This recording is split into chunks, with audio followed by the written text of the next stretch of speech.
You think confidence is something people are born with. I want you to feel that claim like a dare, because it's wrong, and the sooner you stop believing it, the sooner you get the life you deserve.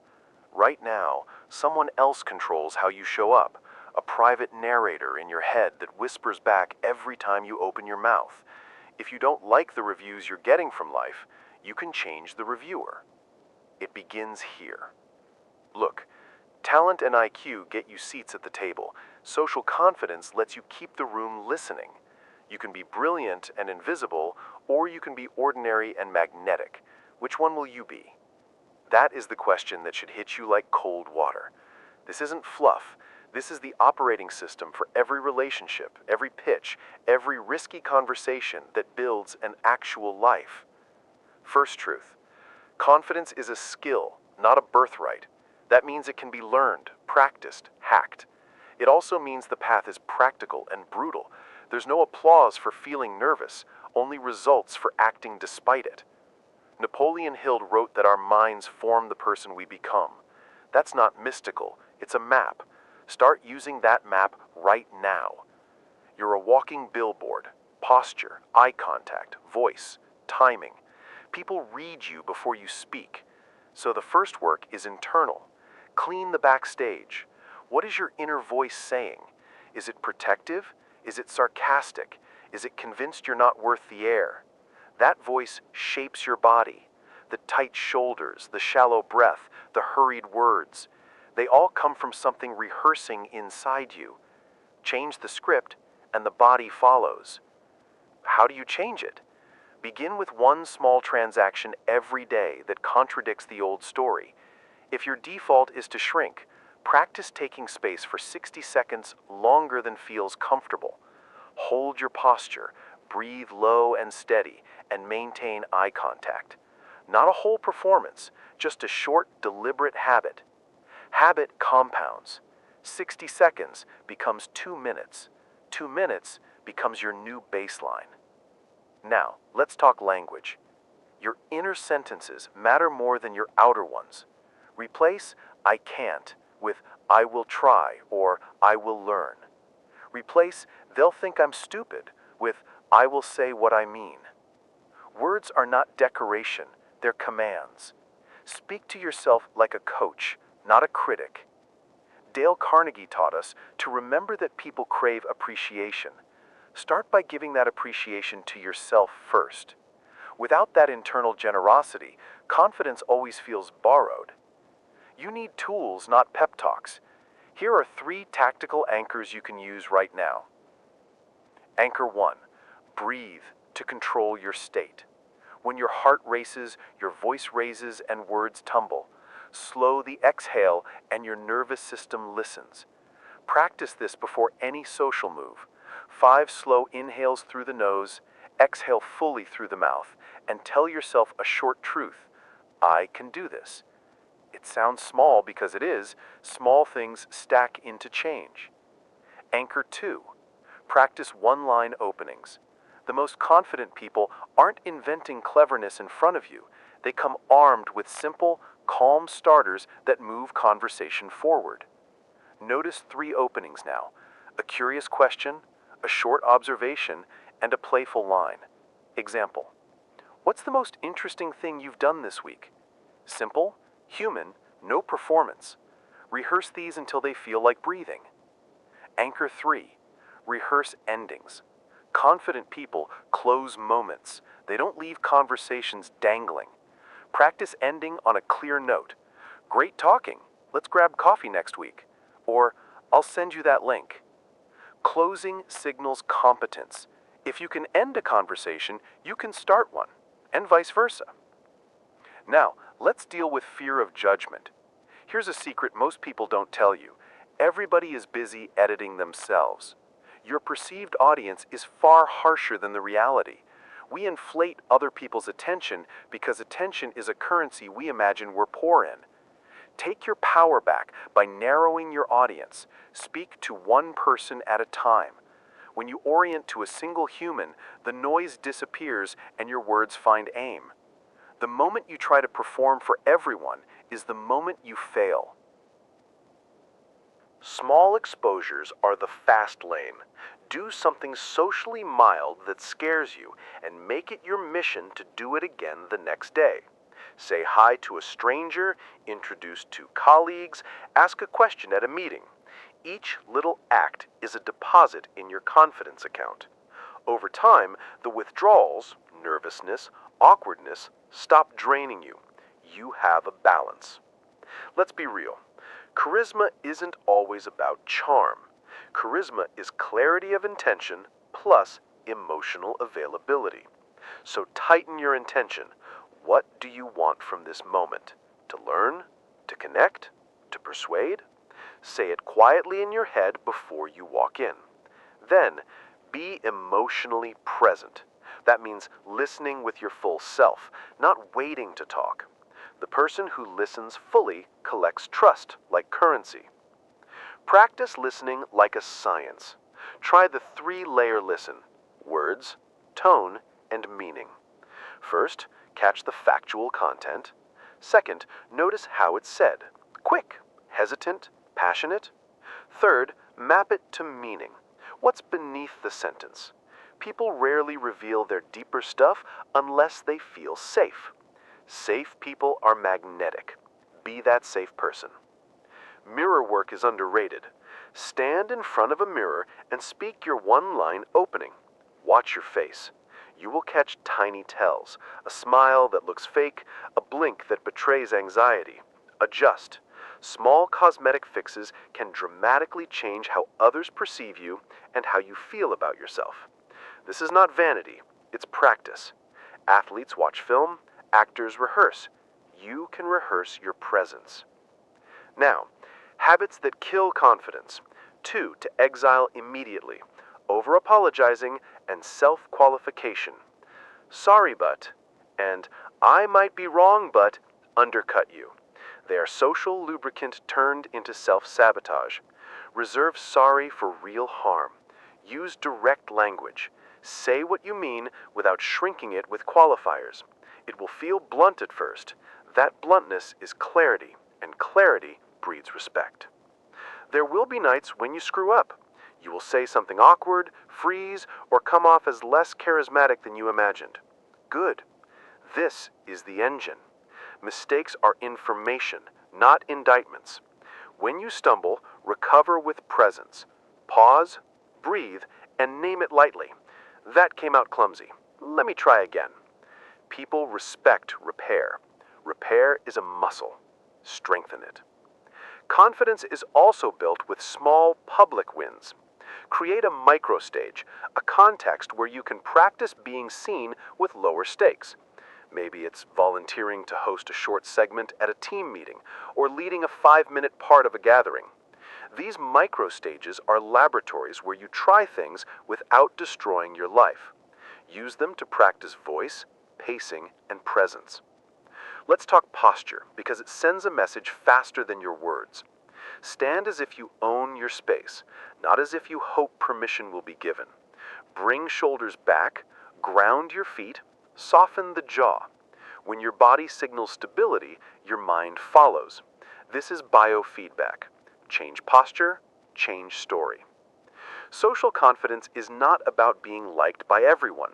It's about being consistent and clear enough that the right people find you and the others don't waste your time. Think of it like tuning a radio. You're not trying to be all frequencies, you want resonance. That clarity attracts a certain kind of attention, the kind that builds networks, not just followers. Before I finish this part, I want you to pick one micro action right now.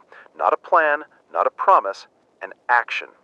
Maybe it's to speak up in the next meeting for one sentence, or to introduce yourself to someone you've been curious about.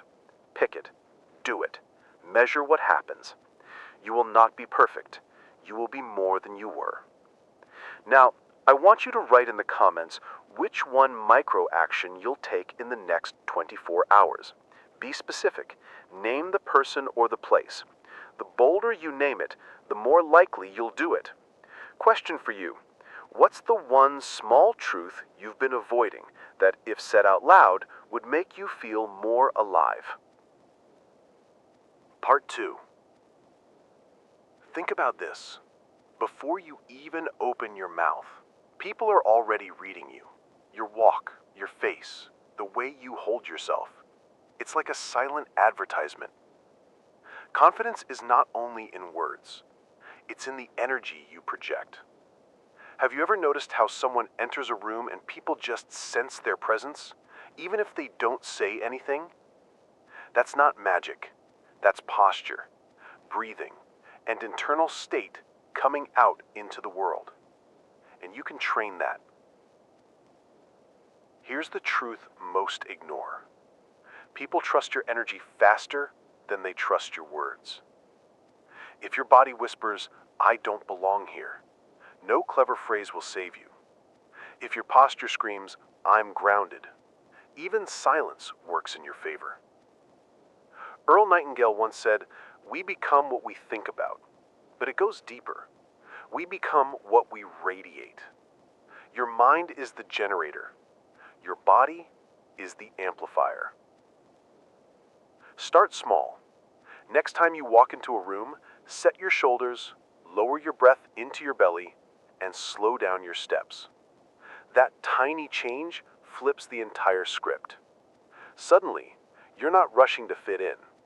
You're arriving like you own the moment. And people feel it. Confidence is contagious, but so is insecurity. Which one are you spreading? Let's go deeper into the core. Self-perception. Social confidence isn't pretending, it's alignment. If you secretly believe you're not enough, people pick it up. They may not know why, but they'll feel it. That's why your work isn't only external. You've got to clean the mirror you look into. When you talk down to yourself, when you let fear write the script in your head, you poison your presence before anyone else gets a chance to know you. How do you shift that? Begin with micro affirmations backed by action. Don't just tell yourself, "I'm confident." Tell yourself, "I can handle this moment," and then handle it. Proof kills doubt. Each time you do something that your inner critic said you couldn't, you rewrite the script. And that script is what people will eventually read on your face. Fear of judgment is a prison. And the bars aren't real. You built them. Ask yourself, whose opinion are you so afraid of? Most of the time, it's strangers, people who won't even remember your name in 2 weeks. Isn't it insane to let ghosts control your life? Confidence begins the day you decide to stop being a prisoner of imaginary juries. Here's a hack. Instead of asking, "What will they think of me?" flip it to, "What do I think of myself if I stay silent?" That reversal puts the responsibility back where it belongs, in your hands. Each silence, each avoidance, eats away at your own respect. But every small action adds a brick to the house of your self-image. Now, let's talk about presence in the details. Eye contact, tone, and energy. Don't stare people down. That's aggression. Hold their gaze long enough to show you're here, then let it flow naturally. Think of it like a dance, not a fight. For tone, drop your voice slightly lower than usual when you want authority. Raise it slightly higher when you want warmth. Variety keeps people engaged. And energy? That comes from intention.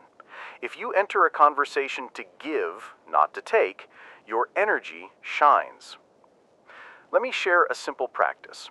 Before you walk into a social setting, pick one intention. Maybe it's, "I will make at least one person feel heard today." Maybe it's, "I will ask 2 genuine questions." This tiny mission gives you focus. Without intention, you wander. With intention, you radiate purpose. People feel purpose. Confidence doesn't mean you never feel nervous. It means you act anyway. Fear is biological. Adrenaline, cortisol, heartbeat racing. You can't erase it, but you can ride it. Transform nerves into fuel. That shaky energy can turn into enthusiasm if you frame it differently. Tell yourself, I'm excited, not I'm scared. The body feels both almost the same way, but the mind decides the story. And about mistakes, they are not failures, they are investments. Every awkward pause, every stumble, every forgotten word is training. Stop demanding perfection and start collecting practice. The most charismatic people you admire, they have catalogs of failures behind them. The difference is, they kept showing up until failure became familiarity. So here's your exercise. Next conversation you have, focus entirely on listening. No planning what you'll say next, no worrying about how you look. Just listen. Eyes, ears, heart.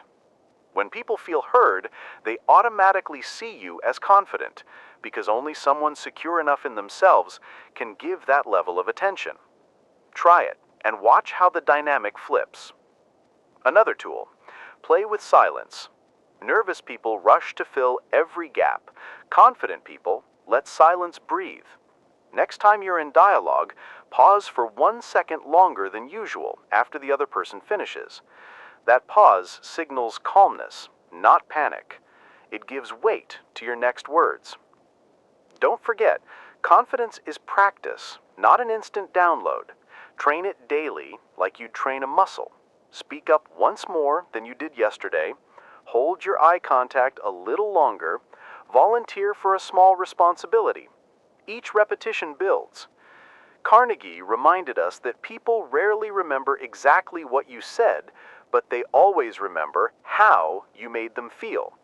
If you make people feel safe, seen, and energized, you're already confident in their eyes. Let me challenge you now. In the comments, share the last moment you felt truly socially alive.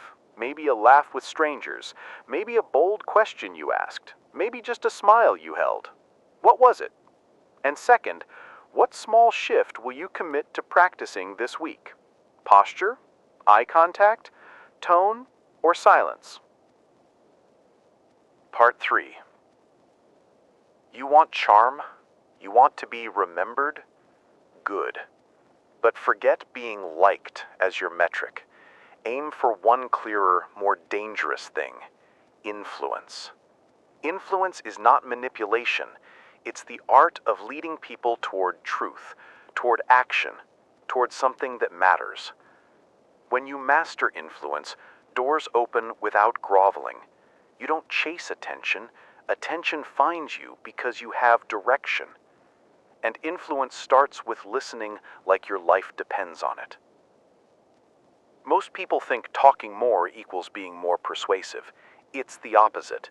Persuasion begins in the quiet, where you collect information. The smartest question is the one that exposes a need. The bravest question is the one that risks revealing ignorance. The person who asks the right question at the right time looks like a genius. You can be that person if you practice curiosity as a skill. Here's a practical drill. Enter a conversation with a goal to ask 3 open questions before you state your opinion. Open questions, not yes-no traps, but invitations.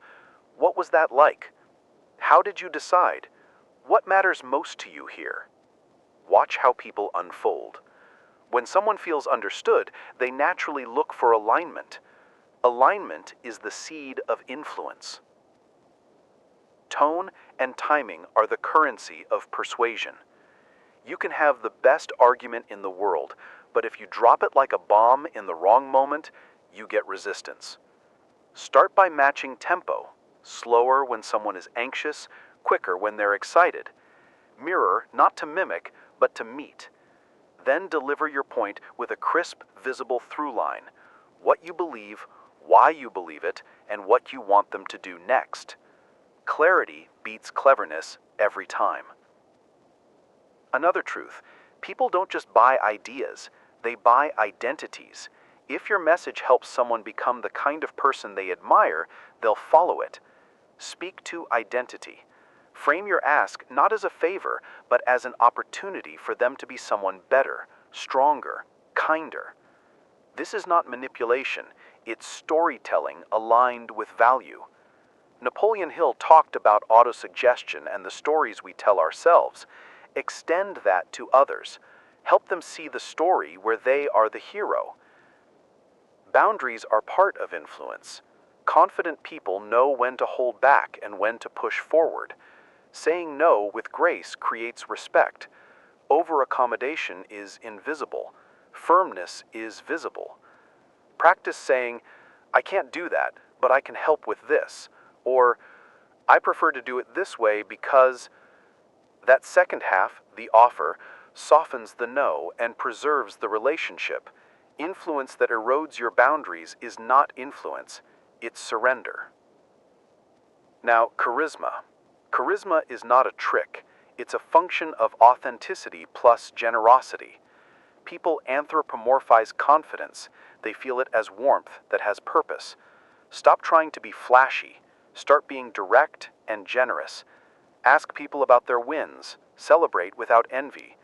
When you root for others publicly, you create allies who will root for you back. That reciprocity is powerful and real. How do you build that generosity muscle? Make it small and consistent. Compliment one person each day with something specific. I liked how you framed that point. It helped me understand X. Specificity proves you were paying attention. It signals presence and yields trust. Trust is the invisible architecture of influence. Let's handle tough conversations. The ones that make your stomach tighten and your palms sweat.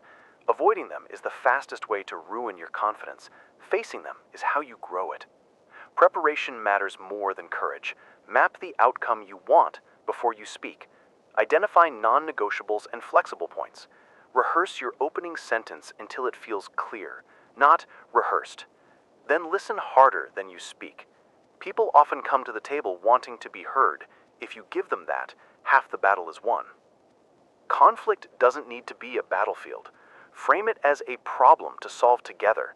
Use I statements that hold your perspective without blaming. I feel X when Y happens, and I want Z. That structure lets you be honest without triggering defense. When emotions run high, drop the tempo, breathe, and invite a pause. Repair language wins, like "help me understand" or "let's try this and see," are disarming. Social confidence in leadership is about making decisions visible and owning them. People trust those who decide and who accept responsibility. Hesitation breeds doubt. If you choose, choose clearly. When mistakes happen, say so. "I was wrong about this. Here's what I'll do next." That kind of ownership multiplies credibility, not because you're flawless, but because you're honest and actionable. Networking is not collecting contacts. It's sowing value. Quality, not quantity. Build a few deep connections by being memorable in one specific way. Know what they care about and follow up. A one-line check-in that references something they said months ago makes you unforgettable. That requires note-taking and follow-through, things most people skip. Consistency is invisible effort that looks like talent. Let's talk about humor. Humor, when used well, lubricates tense moments and builds rapport, but it's a tool, not a shield. Self-deprecating jokes can work until they become the narrative of you. Opt instead for observational humor that includes others, not diminishes you. Be quick, not cruel. If humor misfires, laugh at the attempt and move on. Recovery is a higher order skill than the punchline. Voice control deserves practice. Record yourself saying 3 versions of the same sentence: neutral, warmed up, and authoritative. Listen back. Adjust until the tone matches intent. Many people underuse their vocal range because they fear sounding too confident. But monotone is worse. It signals disengagement. Variety keeps listeners hooked and signals high emotional intelligence. Emotional intelligence, EQ, is the backbone of lasting influence. It's the ability to read a room, regulate your response, and act in a way that advances the relationship. You develop EQ by reflecting. After each meaningful interaction, ask yourself 3 questions. What did I observe? What did I feel? And what will I do differently next time? This habit makes learning exponential. Now for the practical crescendo. Create a social experiment that lasts 1 week. Your mission? Pick one setting, work, a hobby group, a class, and implement 3 behaviors daily. Ask 3 open questions, practice 1 deliberate pause, and follow up with 1 person by message referencing something specific from your conversation. Track responses. Notice what changes. Influence is measurable when you test it. The metrics aren't likes, they're replies, meetings set, and invitations extended. Before I close this part, let's dismantle a myth. Confidence isn't arrogance masquerading as strength. Confidence grounded in curiosity and respect is invisible generosity. Arrogance repels. If you want to be remembered, be the person who makes others feel bigger, not smaller. That is the essence of leadership and charisma. All right, action time. Drop into the comments 1 micro experiment you will run this week from the list above, and name the exact person or group you'll try it with. Be specific. Accountability multiplies results. Question for you. What is the one conversation you are avoiding that, if handled with clarity, would change your life? Name it. Part 4. You want influence that lasts, not flash in the pan, not cheap applause, but influence that opens rooms and creates opportunities you didn't even imagine. That kind of influence is built on 2 things: consistency and value. Not buzzwords, concrete daily behaviors that stack. If you want to scale your social power, you must learn to operate like a builder, not a performer. Builders plan, measure, and improve. Performers panic when the lights go out. Start with your circle. Influence multiplies through networks, and networks are not accidental. They are designed. Who surrounds you now? Are they people who push you, who call you out, who ask more of you? Or are they comfortable satellites that keep your orbit small? If you want influence, prune politely and plant deliberately. That doesn't mean cutting people off. It means spending more time with the people who accelerate you and less time with the people who only validate the status quo. Next, create visible value. Influence is a byproduct of usefulness. What do you consistently bring to the table that others notice and rely on? It might be a skill, a perspective, or the habit of following through. Pick one service you can offer weekly: a short newsletter, a helpful intro, a tidy resource, and deliver it without fail. When you become the person who reliably gives value, people start to seek you out. Reliability compounds into reputation. A leader without clarity is like a ship without a rudder. Decide what you stand for. What are your non-negotiables? People will align with someone who has clear principles because clarity reduces friction in relationships. Your job isn't to be liked by everyone, it's to make it obvious what you care about so the right people can find you. When you speak clearly about your values, you attract allies and repel distractions. That friction is good. It shapes focus. Delegation is a superpower few practice properly. If you want to create influence beyond your immediate presence, teach others to do what you do. That requires 2 things: systems and trust. Build simple, repeatable processes for any recurring task you do. Document it, then coach someone to run it. When others execute your system well, your influence multiplies because your standards live in more than one pair of hands. Feedback is oxygen for growth, but most people either avoid it or weaponize it. Create a feedback loop. Solicit one piece of honest input after any significant interaction: a meeting, a presentation, a negotiation. Ask, what landed? What needed clarity? What would you change? Then, actually use the feedback. Show people that their words moved you. That creates loyalty and improves your craft faster than solitary effort. Now, energy management, this is where high performers separate from the rest. You can't lead people when you're running on fumes. Build daily rituals that protect your state. A short morning routine to orient, a midday reset to recalibrate, and an evening review to close the loop. These don't have to be long. 15 minutes of deliberate movement and breath in the morning, a 10-minute walk after lunch, and 5 minutes of journaling at night can transform your capacity. Influence requires stamina. Invest in it. Create small platforms to practice leadership. Run a weekly micro session, a 20-minute discussion group at work, a short skill share with friends, a live 5-minute reflection on a topic you care about. These micro platforms force you to clarify ideas, speak publicly, and receive feedback. They are low-risk labs where your influence muscles grow.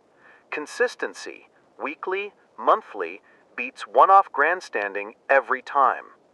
Make your decisions visible. People trust those who choose and own the consequences. When you decide, do it cleanly. Say what you want, why you want it, and what next steps are. If it fails, admit it and outline the fix. That kind of transparency builds a reputation for leadership faster than pretending you were right all along. Ownership breeds credibility. Conflict and influence are siblings. Avoiding conflict doesn't protect influence, it hollows it out. The trick is to treat conflict like a problem-solving tool. Hold firm boundaries and invite others to co-create solutions. Use language that centers the outcome, not the accusation. We need this result. Here's what's blocking it. How can we fix it together? People respect leaders who can hold tough conversations without losing humanity. Storytelling scales influence. People remember feelings more than facts. When you want others to follow, wrap the idea in a clear story. Problem, turning point, action, outcome. Use concrete images and a short, memorable line, a phrase they repeat later. Stories are glue. They make your message stick. Begin crafting a few short narratives about your work, your values, and the change you want to see. Practice them until they sound like truth, not performance. Mentorship is underrated for building influence. Teach someone 2 things each month, a skill and a mindset. When you actively develop others, your influence becomes generational. Mentorship forces you to clarify your thinking and creates unpaid ambassadors for your ideas. They will spread your methods because they've been honed in real work and real conversations. Opportunities rarely fall from the sky. You create them with small, bold moves. The simplest route to more chances is to ask for them. Ask for introductions. Ask for 5 minutes with someone you admire. Ask to lead a small project. People often respect the ask more than the answer.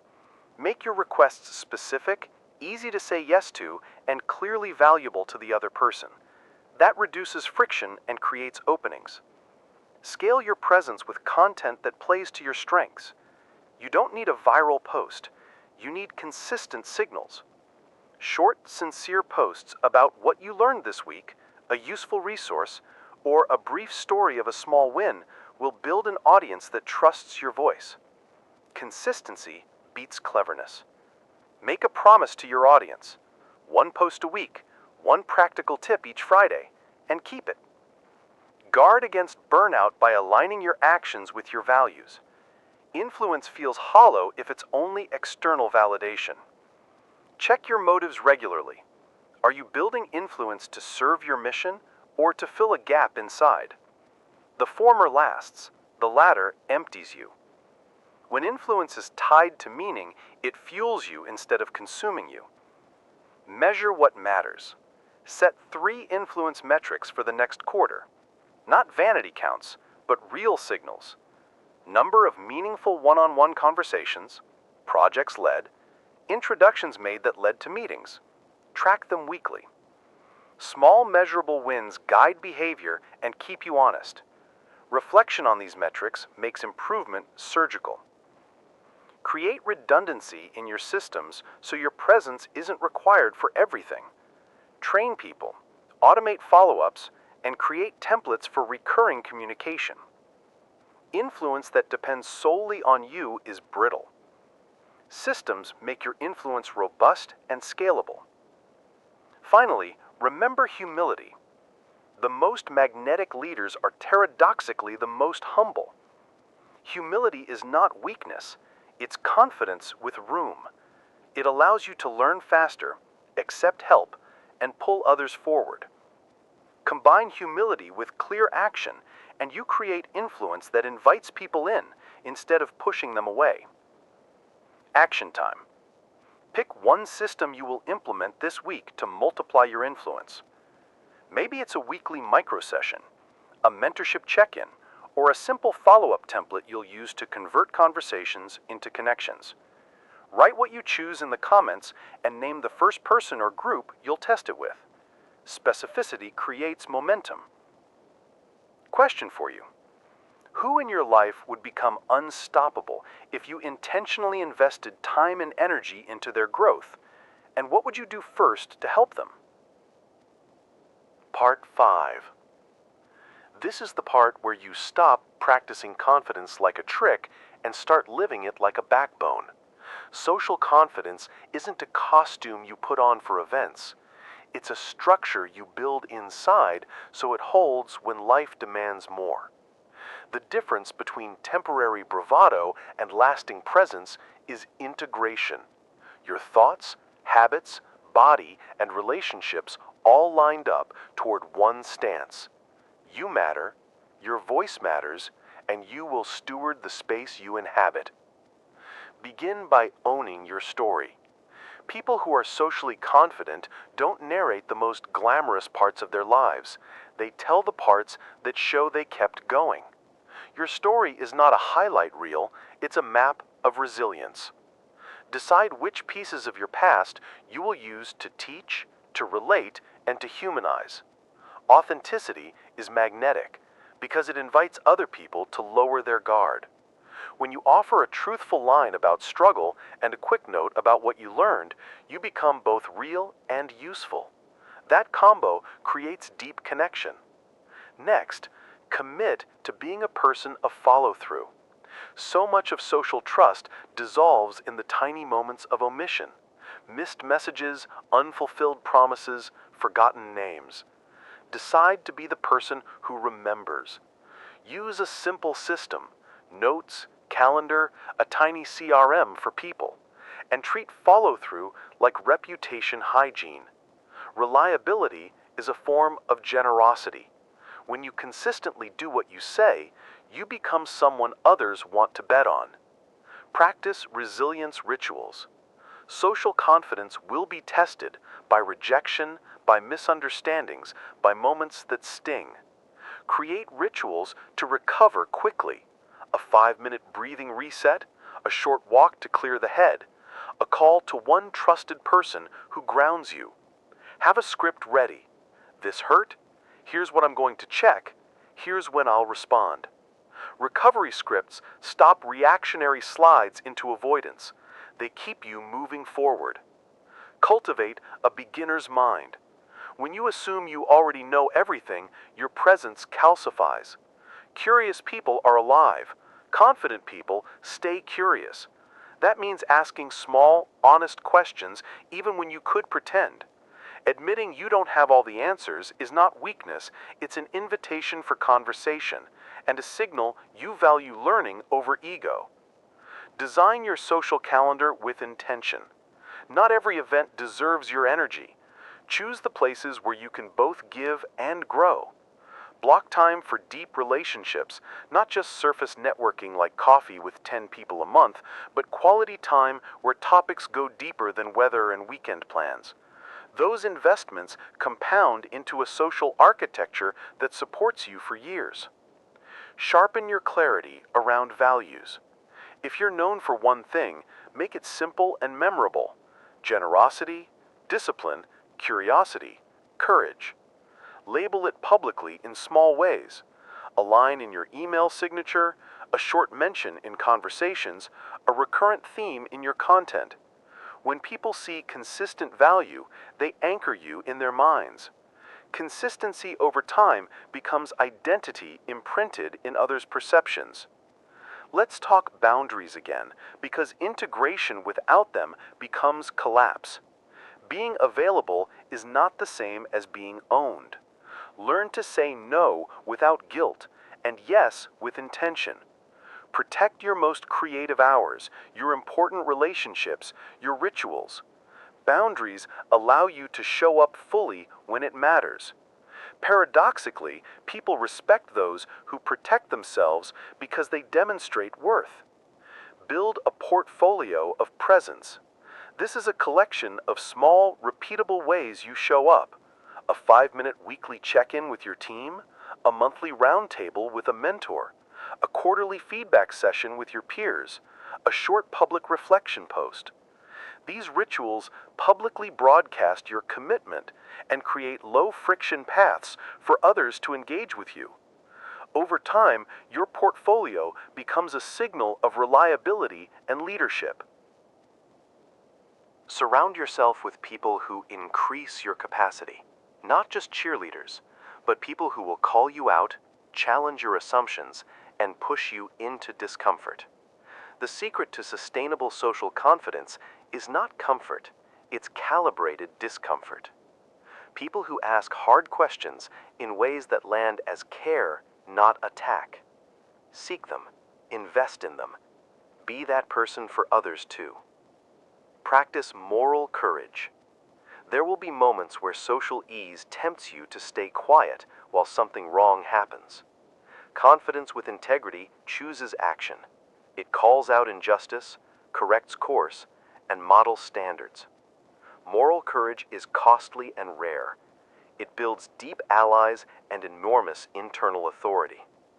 When you act on principle, your social currency skyrockets because people feel safer and clearer around you. Now, scale your influence ethically. Create systems that spread the values you practice.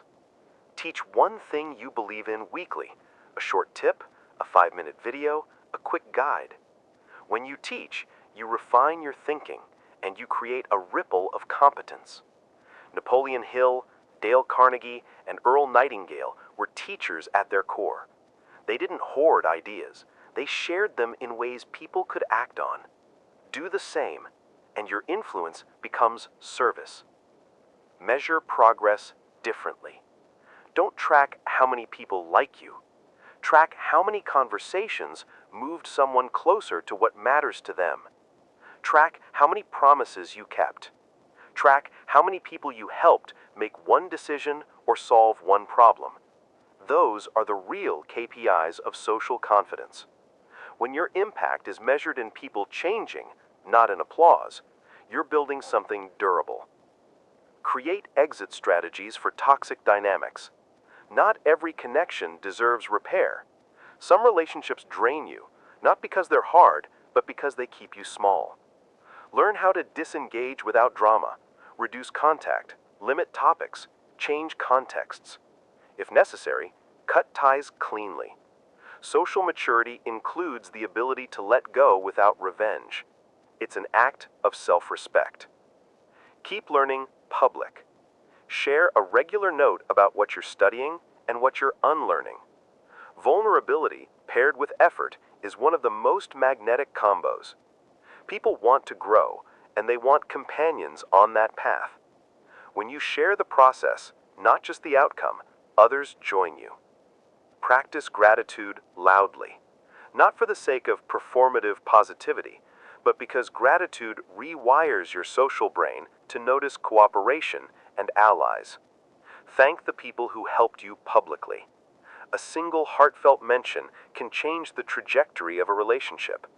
Gratitude fuels reciprocity and cements bonds. Now, real talk.